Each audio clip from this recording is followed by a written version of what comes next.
Assalamualaikum warahmatullahi wabarakatuh. Kita lanjutkan bahasan kita tentang gerak rotasi. Kali ini kita akan lihat tentang momentum sudut dan kekekalannya.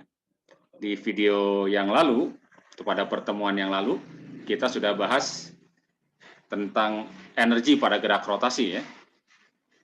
Namun sejauh ini kalau kita perhatikan bahwa besaran-besaran pada gerak rotasi itu kan analog dengan besaran-besaran pada gerak translasi. Jika kita kenal ada F sama dengan M kali A, maka pada gerak rotasi kita kenal ada tau sama dengan I dikalikan dengan alfa, gitu kan ya. Kemudian energi kinetik setengah mv kuadrat, pada rotasi ada energi rotasi, kinetik rotasi sebesar setengah I omega kuadrat. Demikian pula tentang momentum ini nanti akan serupa ya. Jadi di gerak translasi ada momentum. Sebenarnya momentum linear ya, cuman kita sering sebutnya momentum saja ya. Yani P sama dengan M kali V, kecepatan, massa kali kecepatan ya. Di sini pun nanti akan serupa, I dikalikan dengan omega. I-nya inersia, omega-nya kecepatan sudut. Ya. Nah, sekarang kita lihat bagaimana itu didapatkan ya. Jadi kalau kita kembali tinjau misalnya ada sebuah partikel ya. Partikel ini kemudian diikat oleh kawat tak bermassa misalnya. Kemudian diporoskan di satu titik P di sini. Kemudian diberi gaya, ya katakan tegak lurus lah ya. Tegak lurus. Meskipun boleh juga gayanya tidak tegak lurus ya.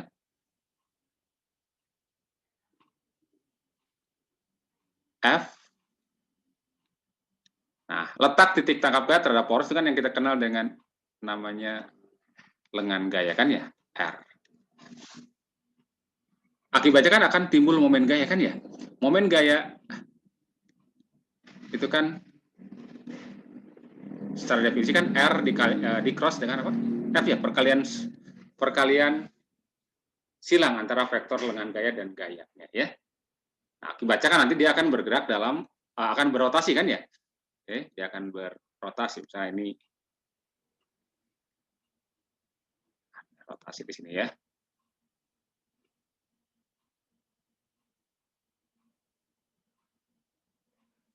Oke lah ya. Oke, itu rotasinya sih. Dan berotasi maka dia akan punya kecepatan sudut omega lah. Oke, dengan kecepatan sudut omega. Nah, jadi penyebab dia berotasi kan momen gaya R cross F. Kemudian ingat pula bahwa hukum kedua Newton dalam ungkapan momentum itu kan dinyatakan F itu adalah laju perubahan momentum. Ini boleh kita tulis menjadi R cross laju perubahan momentum dp/dt. Nah, secara matematis ini boleh kita tulis ya menjadi d dt dari R cross P. Nah, besaran R cross P inilah yang disebut dengan momentum sudut ya. Jadi momentum sudut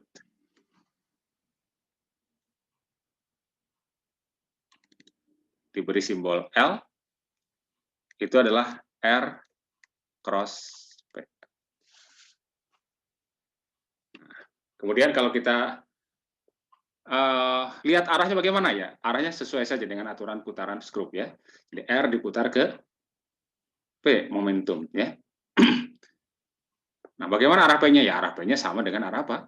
Arah gayanya kan ya? Karena F sama dengan dp/dt ya. Jadi arah P sama dengan arah gayanya. Nah, kalau kemudian kita lihat besarnya saja ya. Besar momentum sudut ya.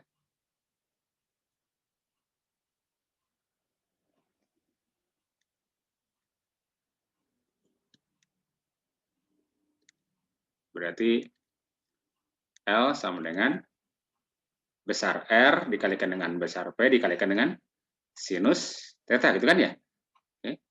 Di mana theta adalah sudut yang dibentuk oleh apa?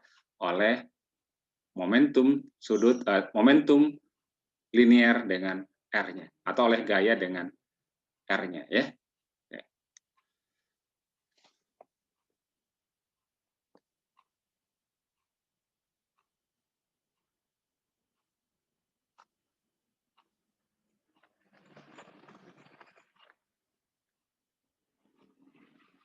Nah, kita akan lihat saja dalam ungkapan yang besarnya saja, ya. Untuk ambil sederhananya untuk theta sama dengan 90 derajat, ya. Berarti L sama dengan apa? R dikalikan dengan P. Nah, momentum sudutnya sendiri kan, momentum P ini itu kan massa kali kecepatannya. M, jadi ini R dikalikan M dikalikan dengan P. Dan V-nya kaitannya ada dengan apa? Omega kan ya? Ya, ini R dikali omega. Berarti ini akan muncul R kali M kali R dikalikan dengan omega. Sehingga ini M R kuadrat kali omega. Nah, besaran ini, ya, besaran M kali R kuadrat kan tidak lain apa? Tidak lain momen inersia partikel, gitu, ya. Sehingga maka diperoleh, gitu kan?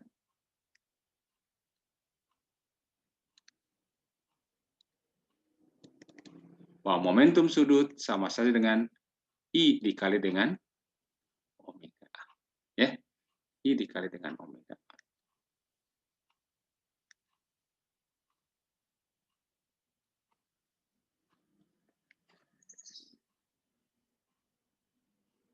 Oke, jadi kita lihat dalam ungkapan skalarnya, ya.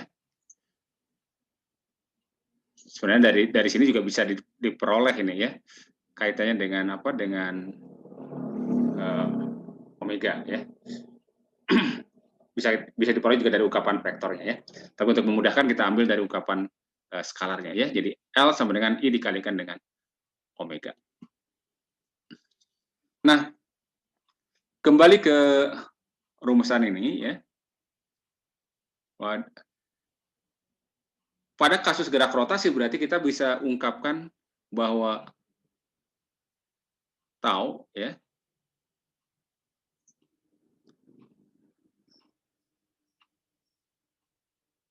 jadi dalam kaitannya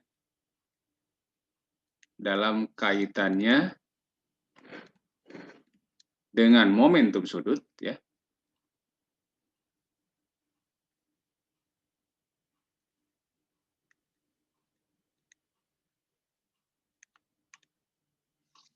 kita bisa ungkapkan bahwa tau itu sama dengan d dt dari L, gitu kan, ya. D dt atau dl dt jadinya, ya. Dl dt. Jadi dapat dikatakan bahwa laju perubahan, ya. Jadi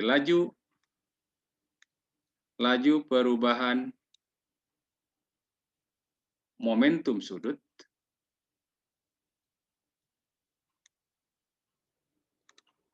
sama dengan momen inersia, momen gaya maksud saya, momen gaya pada benda, ya, atau resultan momen gaya pada benda. Ingat, ini ungkapan ini kan analog dengan ungkapan hukum kedua Newton, ya, bahwa F sama dengan dp dt, ya, F sama dengan dp dt, tau sama dengan dl dt, ya. Nah, jadi kalau ada momen gaya yang bekerja pada benda atau partikel, maka dia akan mengalami perubahan momentum sudut, di mana laju perubahan momentum sudutnya sama dengan momen gayanya, ya. Nah, dari sini kita bisa lihat bahwa bagaimana kalau seandainya momen gayanya sama dengan 0. Nah, kalau momen gaya 0 berarti kan apa? Ini menunjukkan bahwa dl dt sama dengan apa? Dl dt sama dengan 0. Dan kalau dl dt sama dengan 0, ingat yang turunannya 0 adalah konstanta, berarti L konstan, kan ya? Maka L konstan. Ya, jadi L konstan, ya. L konstan. Apa artinya L konstan? Ini setiap saat berarti momentumnya tetap, momentum sudutnya, ya. Dengan kata lain, bahwa kalau ada satu sistem, itu berarti L pada keadaan awal sama dengan L pada keadaan akhir. Oke. Inilah yang kemudian disebut sebagai hukum kekekalan momentum, ya. Jadi ungkapan ini adalah hukum kekekalan momentum sudut.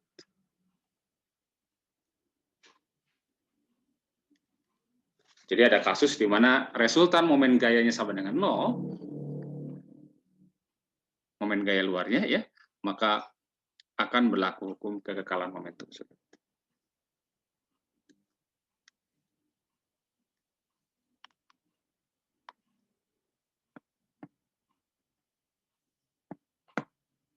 Oke, sebagai contoh misalnya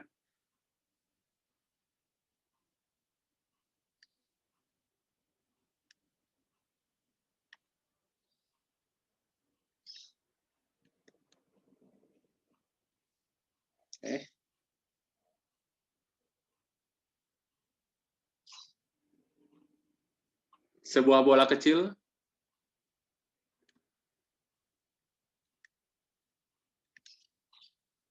dengan massa atau 200 gram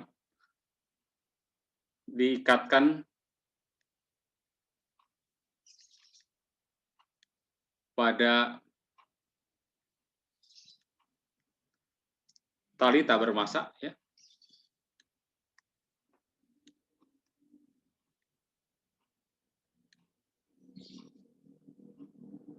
Dan kemudian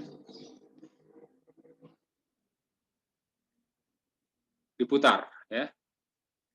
Diputar dalam bidang melingkar, ya.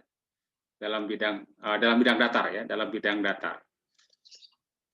Oke. Terhadap poros, dengan poros ujung tali, ya. Ujung tali bebas, ya. Atau ujung tali, satu lagi, ya.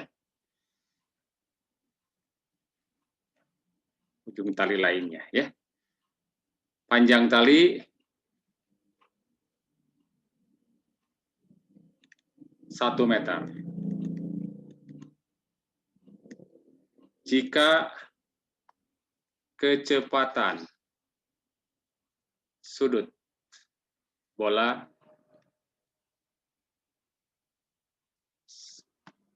10 radian per sekon, ya.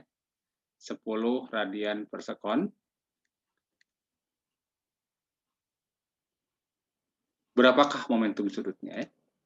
Berapakah momentum sudutnya?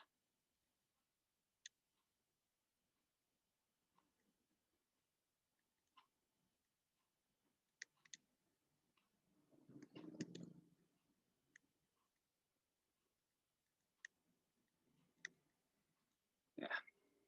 Ini hanya cari besarnya saja, ya, besar momentum sudutnya, ya. Baik, yang diketahui adalah pertama masanya, ya. Masanya adalah 200 gram. Nah, ingat masanya kita ubah dalam kilogram, ya, berarti 0,2 kilogram. Kemudian tali ini nanti akan bertindak sebagai apa? Jari-jari, kan, ya? Jadi R, ya, sama dengan 1 meter dan omega sama dengan 10, ya, radian per sekon. Maka momentum sudutnya, besarnya L, ya, I dikali omega, gitu, ya. I-nya apa? Nah, I adalah momen inersia, dalam ini partikel, ya, karena talinya dianggap tak punya massa. Berarti M R kuadrat kali omega. Oke. Masanya 0,2 dikalikan dengan R-nya 1 dikuadratkan dikalikan omeganya adalah 10. Berarti 2. Nah, satuannya apa? Satuannya kilogram meter kuadrat per sekon. Ya. Oke. Oke, itu contoh pertama, mudah ya. Kita lihat contoh yang kedua ya.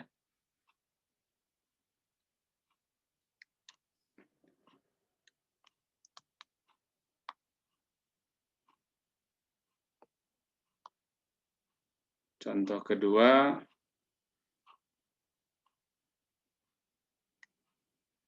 sebuah piringan berotasi terhadap poros ya. Berotasi terhadap poros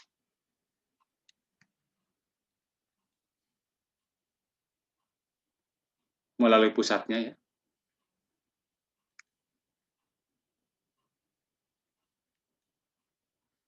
Dengan kecepatan sudut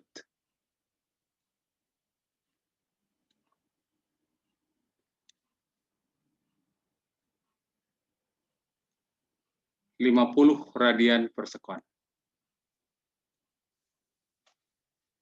Massa piringan 20 gram ya.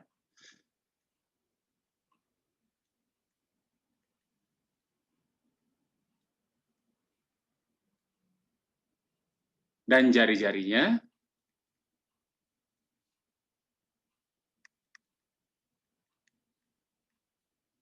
7,5 cm. Sebuah partikel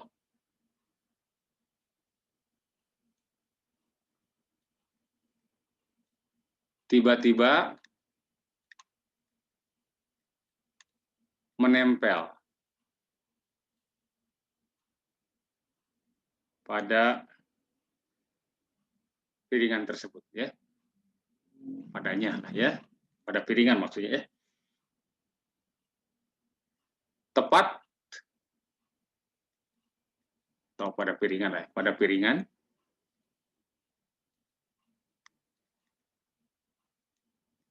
tepat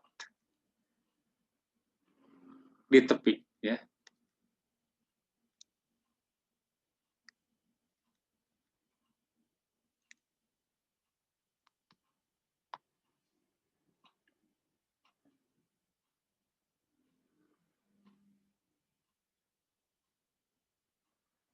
Massa partikel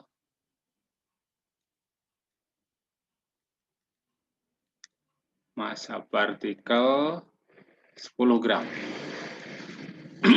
Pertama, tentukan kecepatan sudut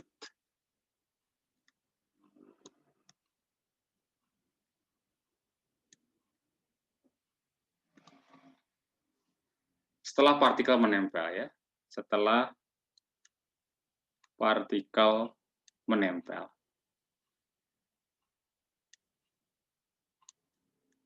Yang B, pertanyaannya adalah berapa besar ya? Berapa besar energi kinetik yang hilang pada peristiwa tersebut ya? Pada peristiwa tersebut. Baik ya. Jadi piringan berotasi terhadap poros melalui pusatnya dengan kecepatan sudut 50 radian per sekon, massa piringan 20 gram dan jari-jarinya 7,5 cm. Sebuah partikel tiba-tiba menempel pada piringan tepat di tepi piringan, massa partikelnya 10 gram. Pertama harus kita cari kecepatan sudutnya setelah partikel menempel, kemudian berapa besar kinetik yang hilang pada peristiwa tersebut.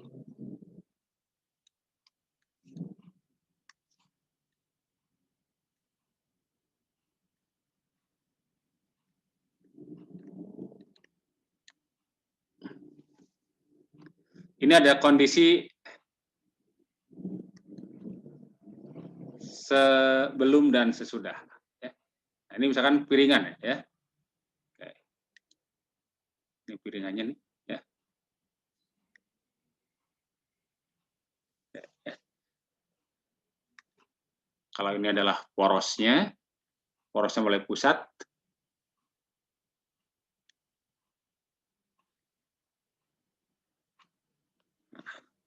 Dia berotasi terhadap poros ini dengan kecepatan sudut omega. Mula-mula 50 radian per sekon. Massa piringannya M-nya 20 gram. Jari-jarinya R-nya adalah 7,5 cm. Oke, itu data awalnya ya. Jadi ini adalah kondisi sebelum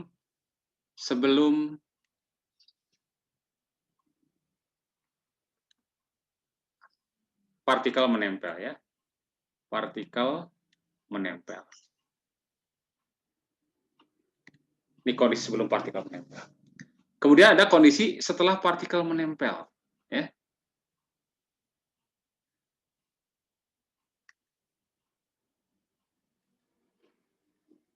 Saya gambarkan ulang sini ya. Kondisi di mana partikelnya menempel nanti.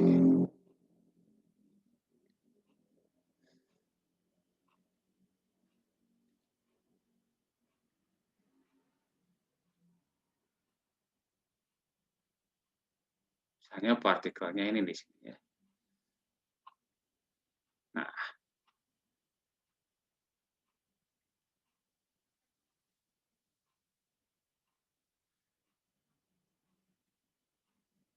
mana massa partikel ini? Kalau ini adalah misalkan ini M1 lah ya, ini M partikel adalah M2, ada M2 sebesar 10 gram. Nah,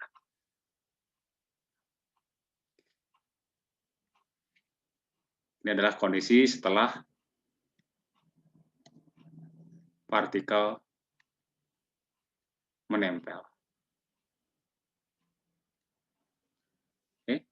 Nah, pertanyaannya adalah, pertama, berapa kecepatan sudutnya sekarang? Katakan omega aksen. Nah, ini jadi berapa nih?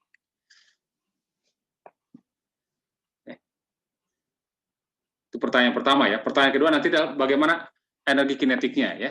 Oke ya.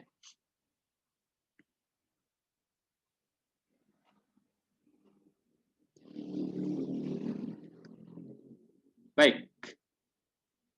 Pada kasus di sini ya, ketika semula hanya ada piringan saja, kemudian tiba-tiba ada partikel yang menempel, interaksi yang terjadi hanya antar piringan dan partikel. Jadi tidak ada momen gaya luar yang menyebabkan dia, atau pada peristiwa ini ya. Jadi gaya atau interaksi hanya terjadi antar piringan dan partikel. Karena itu pada kasus ini ya, resultan momen gaya luarnya adalah 0. Akibatnya dia akan berlaku hukum kekekalan momentum sudut ya. Jadi yang pertama kita terapkan hukum kekekalan momentum sudut. Momentum sudut. Yang menyatakan bahwa momentum sebelum peristiwa, kita ambil besaran besarnya saja ya, sama dengan sesudahnya gitu. Nah, ya. Sebelumnya apa? Ya I kali omega kan ya? I kali omega. Sesudahnya pun ya I kali apa? I kali omega, berarti aksen kali omega aksen gitu, ya. Nah, I-nya bagaimana I-nya? I-nya adalah, nah ini kan piringan nih. Piringan itu kan bisa kita pandang sebagai silinder pejal. Jadi I-nya adalah setengah MR kuadrat, ya. Kalikan dengan omega. Nah, sementara sesudahnya, ini inersianya adalah apa? Jumlah inersia dari piringan dengan partikel. Berarti setengah MR kuadrat ditambah momen inersia partikel. Momen inersia partikel tinggal apa? Ya, M kali apa? R kuadrat. Namun ingat ini M1 ya, ini M1, ini M1 ini M2 gitu. Nah, kalikan dengan omega aksen. Ya, tinggal kita masukkan saja sekarang. Besaran R kuadratnya sama ya. R-nya sama. Karena R-nya sama, ini boleh kita coret ya. Ya, boleh kita, ini akan saling meniadakan nih. Ini saling meniadakan. Sehingga ini berarti setengah kali masanya. Nah, di sini kali merupakan perbandingan, masanya boleh dalam gram. Boleh dalam gram. Tidak usah kita ubah ke dalam kilogram ya, karena perbandingan di sini ada massa, ini massa. Masakan satuannya sama ya. Berarti ini adalah 20 kali omeganya adalah 50 sama dengan setengah kali ini 20 ditambah dengan ini 10 gitu. Dikalikan dengan omega aksen. Berapa ini? Ini 100 ya? 100. Sorry, 100 bukan 100. Ini 10 ya. 10 dikalikan dengan 50 berarti 500 ya. 500, oke. Sama dengan ini berarti 10 tambah 10, 20 omega aksen. Sehingga kita dapatkan omega aksen menjadi 500 dibagi 20. 25. Ya, 25 radian per sekon. Oke, ya. Jadi jelas akan berkurang memang kecepatan sudutnya. Kenapa? Karena memang momen inersianya bertambah. Karena I dengan omega berbanding terbalik. Jadi ketika momen inersianya makin besar, maka kecepatan sudut akan makin kecil. Oke, itu bagian A ya. Kemudian bagian B. Bagian B. Tadi yang ditanya adalah berapa energi kinetik yang hilang? Ya. Tinggal kita hitung berapa energi kinetik mula-mulanya, berapa energi kinetik akhirnya ya. Di energi kinetik rotasi mula-mulanya K ya. K mula-mula kan rotasi saja dia ya. Hanya rotasi berarti apa? Kalau rotasi berarti setengah I dikalikan dengan apa? Omega kuadrat. Berarti setengah dikalikan I-nya adalah yang ini tadi ya. MR kuadrat. M1 R kuadrat kali omega kuadrat. Berarti setengah kali, nah kalau ini harus dalam kilogram ini ya. Nah, yang 20 kilogram kita ubah ke dalam, yang 20 gram kita ubah ke dalam kilogram. 0, bagi 1000 ya, 0,02 kilogram ya. Oke ya, 0,02. 0,02 dikali R-nya, nah ini harus dalam meter, berarti 0,75 ya. 0,75 meter. 0,75 dikuadratkan dikalikan dengan omeganya 50 tadi ya. 50. Berapa ini?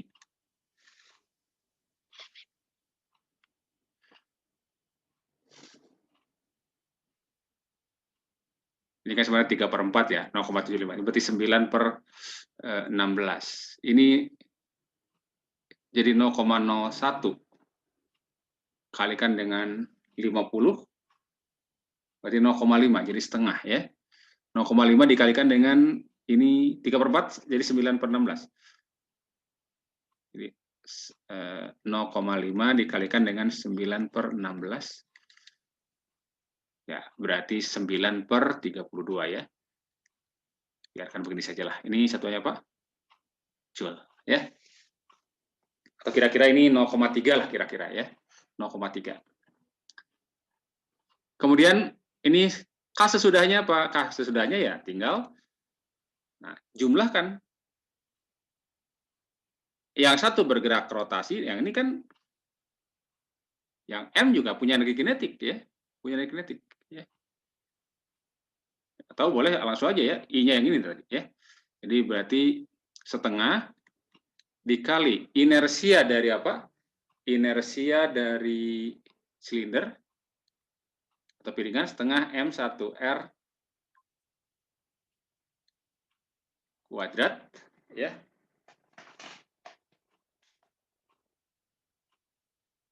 ditambah dengan yang partikel, M dikali apa? M2 dikali R kuadrat kalikan omega kuadrat. Omeganya omega apa? Omega aksen gitu. Ya. Omega setelah. Berarti setengah dikalikan dengan ya ini setengah kali 0,02 dikalikan dengan 0,75 dikuadratkan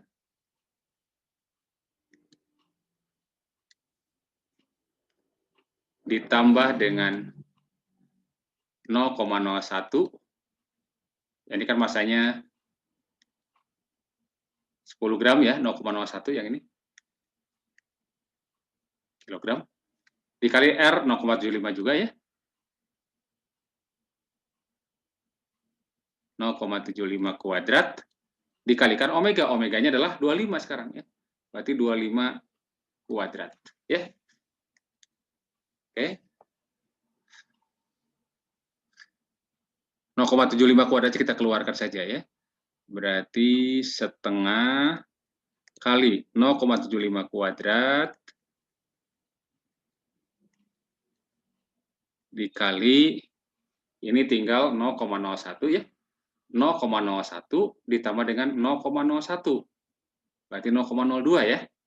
0,02 dikali 25 dikuadratkan ya. Oke. Berapa ini? Ini bolehnya ke tadi 3/4 ini ya. 3/4 0,75 ya. 3/4 berarti 9/16. 9/16 dikali ini 0,01 dikali 25. 25 kuadrat itu kan 0,625 ya. Sorry, 25 kuadrat 625. 625 dikalikan dengan 0,01 berarti 6,25. Nah, berapa ya ini kalau kita hitung?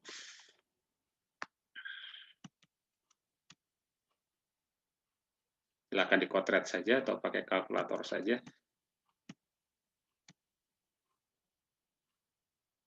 9 dikali 9 kali 6,25 dibagi 16. 3,5 ya. 3,52 lah kira-kira ya. Yang ini 9 dibagi 32.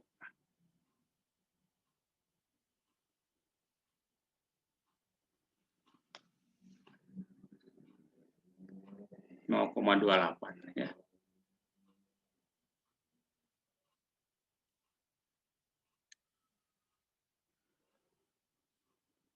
Oh, maaf, ini ada yang kelewat. Ini harusnya apa? 50 apa? Kuadrat ya. Oke, ya. Sorry, itu ini berarti bukan tadi kan 50 dikalikan 0,01. Kalau 50 kuadrat ini berarti kan 2500 ya. Kalikan 0,01 berarti 25 ya. Ini 25.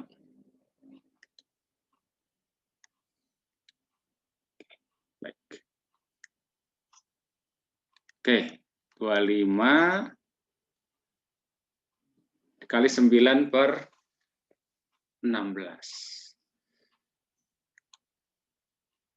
25 dikali 9/16.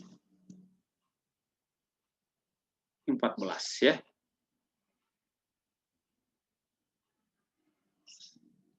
Kira-kira 14,06 Joule.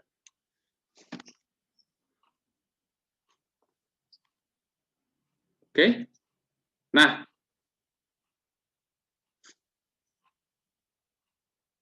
baik ya. Jadi ini K aksennya, ini K sebelumnya ya. Maka yang hilang berapa? Ya, yang hilang kinetik yang hilang ya. K yang hilang berarti ya tinggal K aksen dikurangi K gitu. Berarti 3,52 dikurangi dengan 14,06.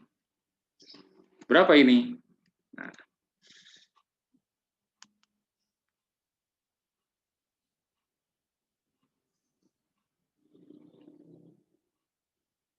kira-kira 10 negatif ini ya. 10,54 joule. Tanda negatif ini menunjukkan bahwa energinya hilang, ya. Kinetiknya hilang. Atau berkurang, ya, berkurang sebesar 10,54 joule. Oke. Sementara sampai di sini saja dahulu. Terima kasih. Assalamualaikum warahmatullahi wabarakatuh.